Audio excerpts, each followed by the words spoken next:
So first, we're going to install a switch. Make sure naka-off muna yung power button. After that, tanggalin natin yung dalawang existing module. Then, palitan natin sila ng PT switch NM1CFE. Tatlong units ang ilalagay. Once done, i-on ulit natin yung power button.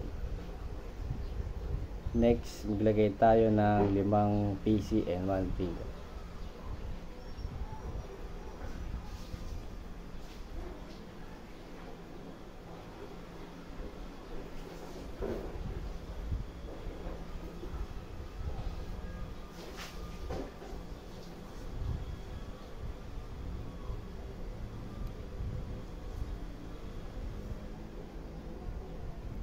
I-configure natin isa-isa lahat. Ako na bahalang gumawa sa sarili kong IP address. And don't worry about the subnet. Lalabas naman yan automatically pag kinilig mo.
After configuration, go to the connection tab, then i-connect natin bawat PC. At yung printer sa switch gamit ang copper, straight through cable. Pag connected na lahat ng proceed na tayo sa second ops.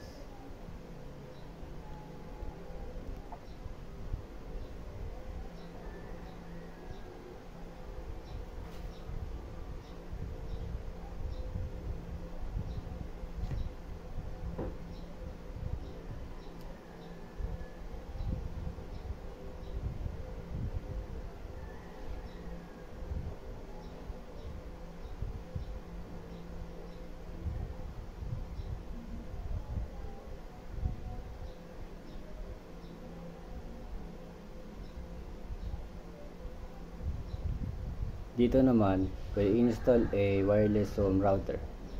Then we'll place 3 laptop, 3 smartphone, and 2 printer.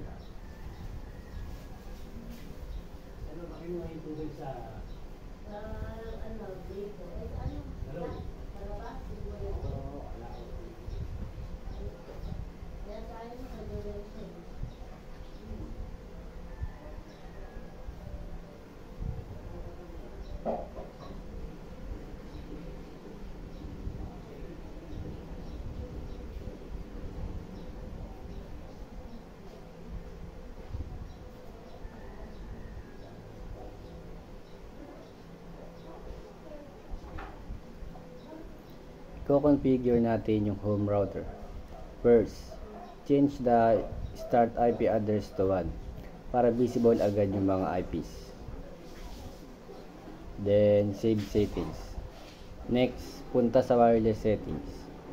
Disable the 5 GHz frequency kasi 2.4 GHz lang ang gagamitin natin, then save ulit. Select WPA personal and then create your own password sa paraphrase. Ako ang magta-type, so just copy it.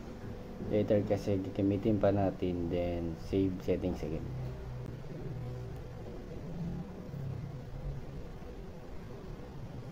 Now sa laptop, turn them off muna. Palitan ang module to WPC 300N. Then turn them back on. Go to config wireless 0. Set it to WPA PSK. Then sa PSK, para i-type natin yung password na ginawa natin. Exit lang after and automatic na siyang magko-connect. Same step lang sa ibang laptops. Copy and paste process. For the third laptop, instead of wireless, we'll connect it directly router using copper straight through cable. Then configure it as usual. I'll assign the IP.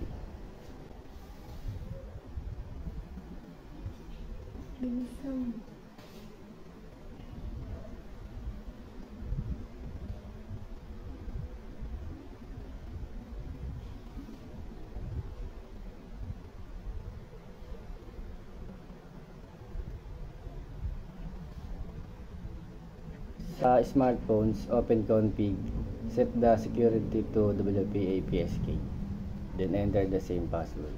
Do the same step sa other smartphones.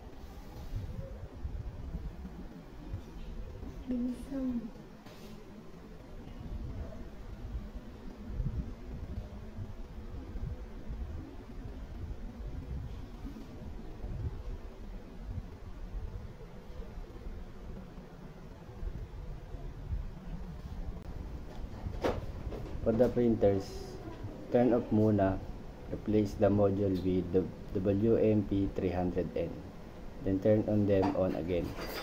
Go to config wireless 0, change to WPA PSK, and enter the same password.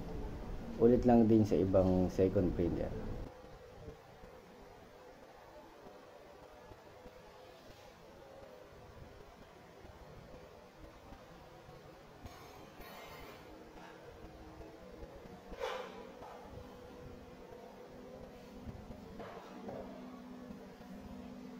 Lastly, we'll add the PAN. Go to wireless 0. Change the SSID to default. Set the security to WPA PSK and type the same password. After that, connected na rin siya.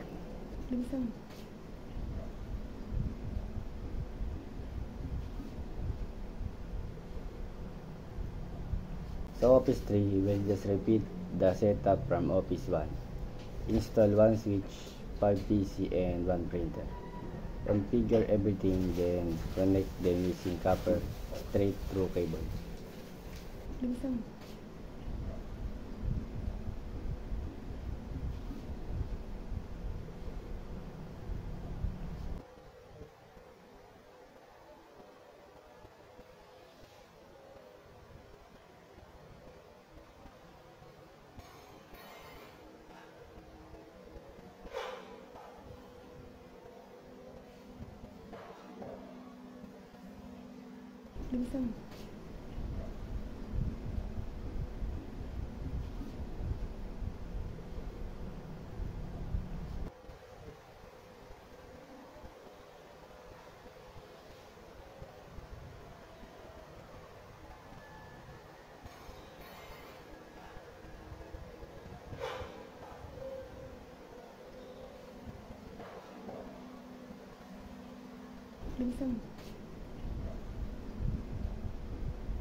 After that, connect both switches from Office 1 and Office 3 to the wireless home router using copper straight through cable.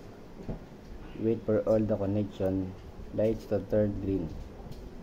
Once everything is green, that means all devices are properly connected. Bilisan.